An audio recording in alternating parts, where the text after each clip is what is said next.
Part 4. The Ones Who Tried to Bury the Truth.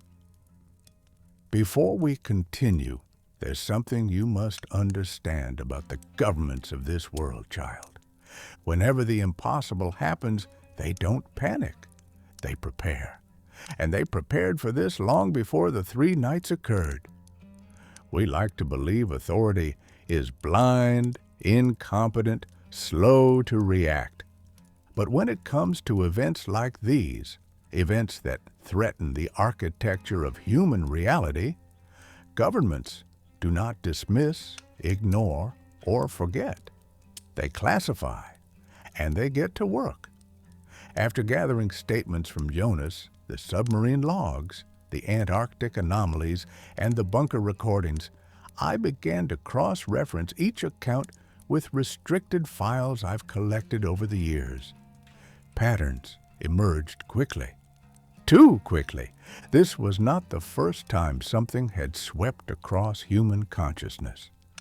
There were smaller events, localized, easier to hide. Kazakhstan, 1953.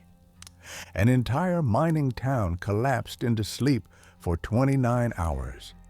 The military sealed it off, blamed toxic exposure, and burned the settlement to the ground within a week. Unofficial casualty reports claim the bodies were found in strange arrangements, as if moved post-mortem. But there was no post-mortem. The townspeople died lying in their beds. Namibia, 1977. A radio station recorded a humming resonance identical to the bunkers. The recording abruptly cut. All 6 employees were later found unconscious, arranged in a perfect circle as if placed intentionally. The Black Lake Incident, 1994. Hikers reported waking in the woods with 3 days missing, tents rearranged, and footprints circling them. Footprints that did not belong to any animal known to science. The events were rare at first, tiny fractures, localized tests. But after 2001, the events increased in frequency, quietly. Quiet enough to bury under urban legends, weather anomalies, or human error. And then came the 3 nights, the global version, the event they had been preparing for, the agency. During my research, I encountered repeated references to a group known only as Division 7, or simply the Division. Not a country's agency, not a corporation. Something shared, traces of them appear in emergency cross-border agreements, sealed treaties, and international communications involving dozens of nations. Countries that otherwise barely cooperate on anything at all. And every time a sleep anomaly happened, someone from this group appeared in the records, inspecting the site, confiscating recordings, relocating witnesses, sealing data under multinational security laws. The division had one mandate: contain knowledge of the events until they could be fully understood. But after the 3 nights, their behavior changed dramatically. They stopped containing. They began preparing. I gained access to a leaked document from a facility believed to be under division jurisdiction. No header, no signatures. Just a single line at the top. NHEI3. Consciousness Penetration Test, Global Scale. NHEI. Non-human external influence. The type of entity that tested us. The document was brief, cold, clinical. A summary of what occurred during the 3 nights. Events successful, subjects compliant, neurological mapping complete.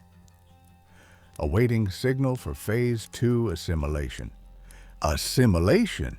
They weren't scanning us for curiosity. They were preparing us for something. and there was one final detail in the leaked file, a reference to a second document labeled Primary Contact, the Sleepless Anomaly. That was Jonas. The division knew about him. They knew about people like him, those who stayed awake, those who resisted, those whose minds couldn't be lulled into the darkness. I didn't know this at the time. Jonas didn't either. He only realized he was being watched when he returned home weeks after the events. You see, Jonas lived alone. He should have been the only person with a key to his home. But when he entered his kitchen, he noticed something wrong. Not dramatic, not violent, just off. His kitchen chair had been moved slightly. His pantry door, always left closed, was open by 2 centimeters.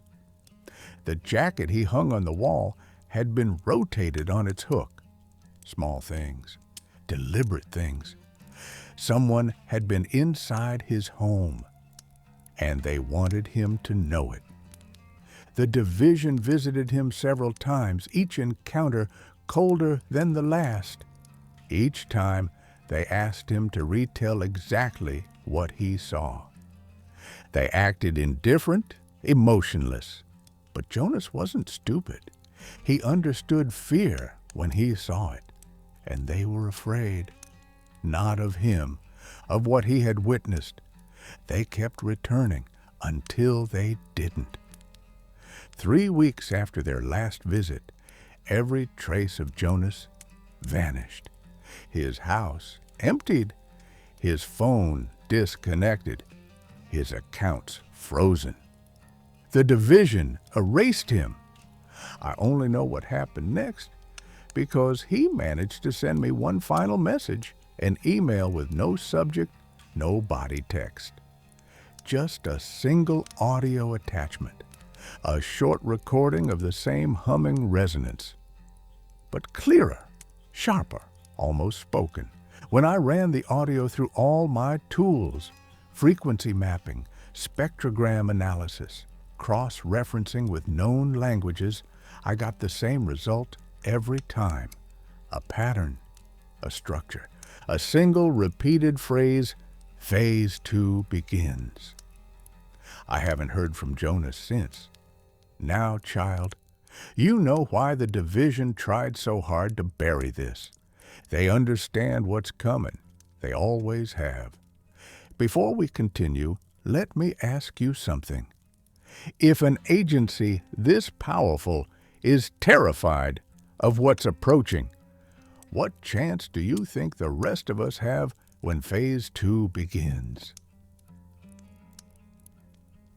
Stay by the fire. In part 5, we witness the ones who did not sleep and what they became.